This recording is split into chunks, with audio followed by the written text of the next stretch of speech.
find whatever movement feels good to you. Stop listening to people. Oh no, you should weight train. Oh no, you should run. Oh no, you should do this, and same with eating. Stop listening to, oh, you should go paleo. Oh, you should go vegan, what feels right to you. People stopped trusting themselves. They thought everybody else was the expert.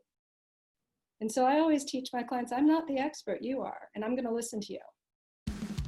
It's the Health in the Real World podcast. It's time to start the show with Chris Janke as your host. Here to give you everything that you need when it comes to fitness strategies. We keep it simple and easy. It's your roadmap to get healthy. You don't need equipment and you don't need a gym.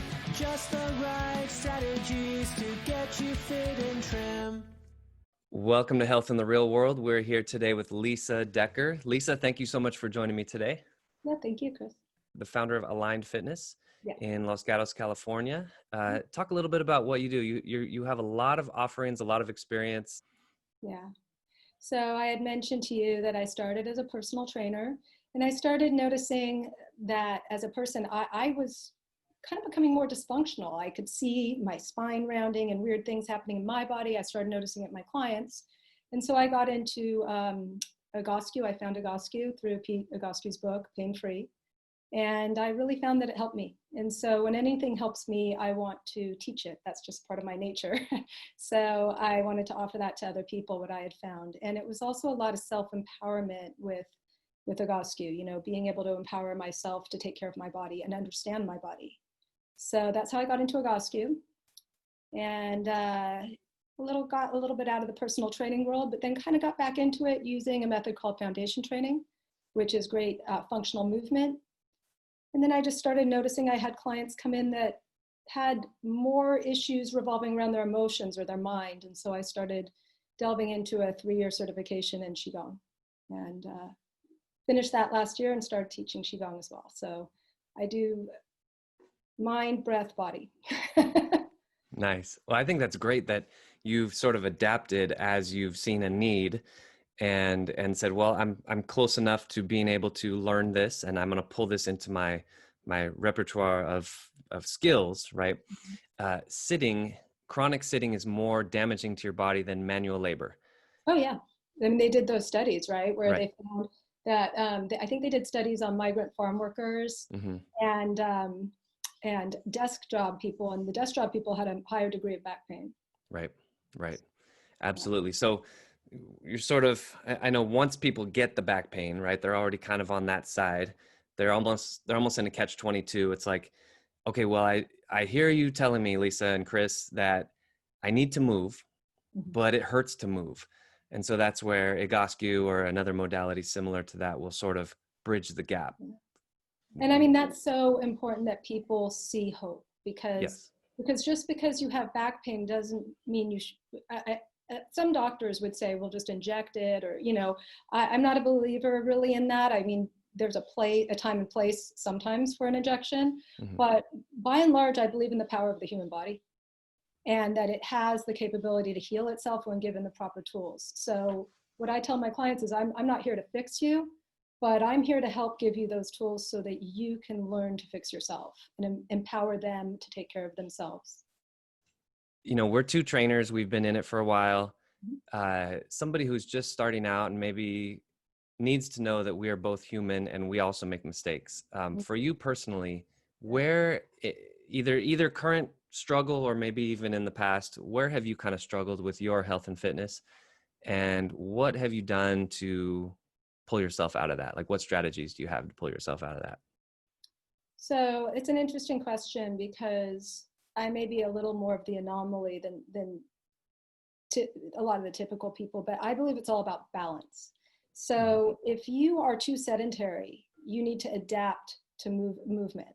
So slowly, just baby steps, getting more movement into your life, with some kind of routine. That's the best way to build a new habit. But if you're somebody like me who's pretty driven, you actually need to slow down. Right. So that's how come I actually chose Qigong, because I needed to learn the opposite. I was moving too fast. I was doing too much. I was surfing and wakeboarding and snowboarding and running, and you know what I mean? And not very good for your body. That's the opposite extreme, right? So for me, it was all about finding that balance. What's too much movement? What's not enough movement? And so I would say for everybody, find that homeostasis, that middle point, you know, and if you're on either end of the spectrum, how, you know, get yourself back to the center with small steps in the right direction. Some kind of habitual pattern. And in the beginning, it's not easy, but you know what? It becomes easy. It does. It does, right? It becomes part of you. And now not working out is like, oh, this is weird. Yeah, well, like for me now, it's not weird. Right. You know, now it feels more normal. This is, you know, now my new norm. And I think Right. that's important as we age, because we're not 20 anymore, or I'm not. And and Nor so am I. so I mean, we have to, you know, roll with the times. We can't expect our bodies to do exactly what they did in our 20s. The falls I take now snowboarding don't feel the same as they did when I was 20, and I need to respect that. So it's, you know, again, that adaptation, slowing down a little bit, you know, but also continuing to move. So you mentioned, so you've been doing Qigong for a couple of years now, right? You mentioned. Yeah. What was that transition like going from, because I'm same thing with me. Like I was the guy in high school who was like literally diving. I played basketball. I was, you know, there's a ball over there on the floor. I would literally dive like a baseball player and grab the ball. I don't care if I hurt my hip, you know, bruises everywhere. It doesn't matter. And so for me, I can really relate to what you're saying, because I just turned 40 this year, Mm-hmm. and I wanted to have a huge 40 birthday and quarantine. I'm like, Zoom party. But so what for you, like, are there any strategies that you have figured out as far as slowing down that has allowed you to kind of hit the brakes a little bit, but also not have all the mental, you know, like the mental chatter that I'm talking about? It's like, I should be moving, I should be doing this. Yeah. Is there Well, anything that you've been able to do? you're going to laugh when I say this, and I swear I'm not promoting myself. My Qigong class. Nice. That's all I do. Okay. Where do I sign up? All right. Right? I, Okay. that is why I created it. And it was my creation. It's actually the first thing I've ever created, Oh, because, that's cool.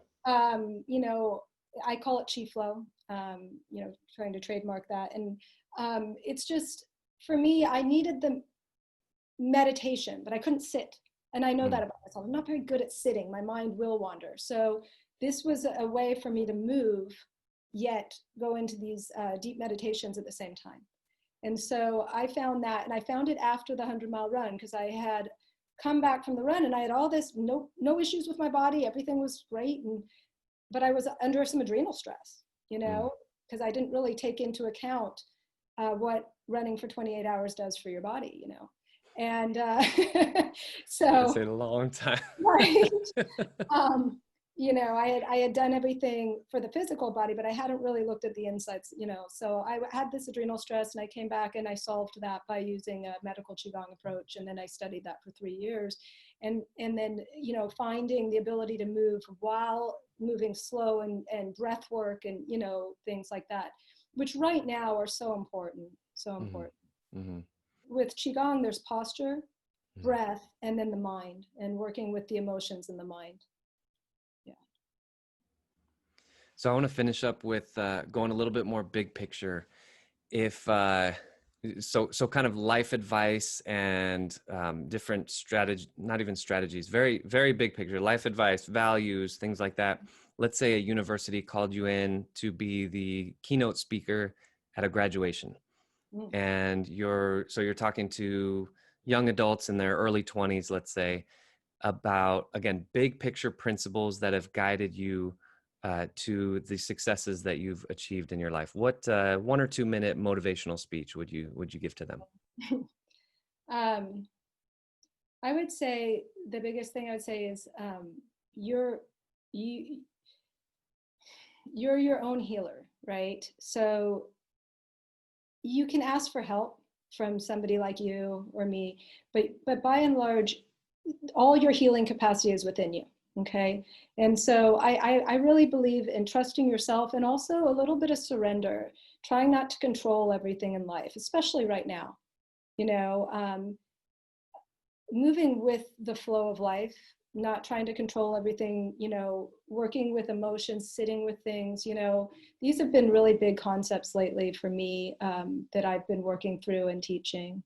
As far as the physical body, I would just say, keep moving, keep moving. The second you stop, that's when things go downhill. Find whatever movement feels good to you. Stop listening to people. Oh no, you should weight train. Oh no, you should run. Oh no, you should do this, and same with eating. Stop listening to, oh, you should go paleo. Oh, you should go vegan, what feels right to you. People stopped trusting themselves. They thought everybody else was the expert. And so I always teach my clients, I'm not the expert, you are, and I'm going to listen to you. And then I'm going to provide you with some tools that I've learned along the way. Tell everybody how to get a hold of you, website, social media. How can we join this Qigong class that you're doing? Things like that. Yeah, so my website is alignedfit.com, alignedfit.com. The class I'm doing is actually a subscription-based class, and it has a whole platform where you can watch previously recorded classes. So that's on my website under Qigong. I also do Qi running, Qi walking. I do Agastio and postural therapy and foundation training. So kind of a large gamut, but each of those things go together really, really nicely and really well. Yeah, it really is the puzzle pieces definitely fit with all that. Yeah. Yeah, they do. They do. Yeah. And I feel really blessed that I've gotten the opportunity to fix my own body, because I had a lot of issues with my own body. And I had the opportunity to fix it with all these approaches. So I know it works. I just want to help offer that to everybody else. Nice. All right, great. Well, Lisa Decker, thank you so much for joining me today on Health in the Real World. Thanks for having me, Chris. Thanks for listening to the Health in the Real World show. Make sure to like and subscribe and comment down below. Visit mycorebalance.com to learn more.